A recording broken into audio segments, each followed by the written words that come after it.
everybody, this is Gail. I'm part of the education team at the North Carolina Aquarium at Fort Fisher, and I'm coming to you today from in front of our Sharktooth ledge habitat. We are getting ready to do a feeding program, and as you guys can see, the fish are really excited about this. But we named this habitat and actually recreated it off of an actual location off the North Carolina coast. Now, North Carolina has the distinction of being the second most common state on the East Coast to be hit by a hurricane. And we know all about that, having just been visited by Hurricane Isaias. But as those hurricanes and other big storms come through our area, they often uncover pretty awesome finds, like fossilized megalodon teeth. Megalodon were ancient sharks that lived in our ocean over 20 million years ago, and we often find those teeth on our coast, and in fact, we have a few of those fossilized teeth in this habitat as well. So if you guys are walking the beaches here in North Carolina, make sure that you are looking carefully because you might uncover your very own treasure to take home. Now take a look at these fish in here. You will see that they are very colorful and they may look pretty tropical in nature. It is true that many of these species can be found in the warmer waters in the Caribbean, farther south. And, they can live off of our coast because we do have that warm current of water, the Gulf Stream, skirting right along our coast as well. So they do look pretty ready to be fed, and we're going to do that next. We feed the animals in this habitat in several different ways. So we are going to start by throwing in handfuls of different pellets. Now these pellets are very much the same kinds of pellets that you might feed your home aquarium if you had one. So they are different types of pellets for herbivores, or they do have all of their vitamins and nutrients in those pellets specifically formulated for all of these fish in here. So you'll start seeing those handfuls of pellets go in. Just like that one.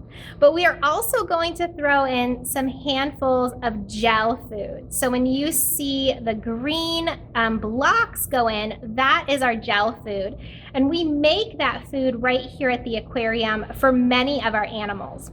We'll start with unflavored gelatin, and then we usually add in cut up fish and squid and some veggies, and all of their vitamins once again go into that gel food. So it's a very similar process to how you would make Jell-O at home, only here at the aquarium it is not cherry flavored.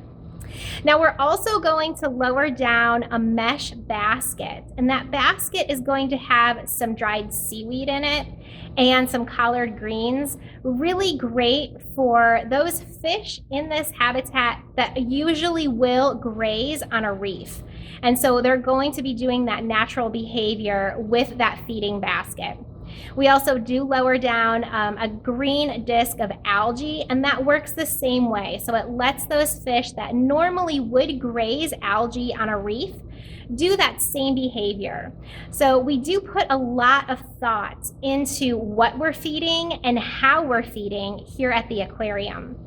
We want to make sure that animal care is a top priority for us and that all of our animals are staying nice and healthy and happy. And you guys can see that our fish look very happy right now going after all of the food in this habitat. But we not only care about the animals here at the aquarium, but we also want to make sure that we're supporting those wild populations. And so one of the ways that we can do that is by buying sustainable seafood. Sustainable seafood is harvested or farmed in ways that don't degrade natural ecosystems or the fish populations themselves. And so, sustainable seafood sounds great. How do we know if what we're buying is sustainable? Well, if you have a smartphone, you can download a free app. It's called Seafood Watch, and it's put out there by Monterey Bay Aquarium.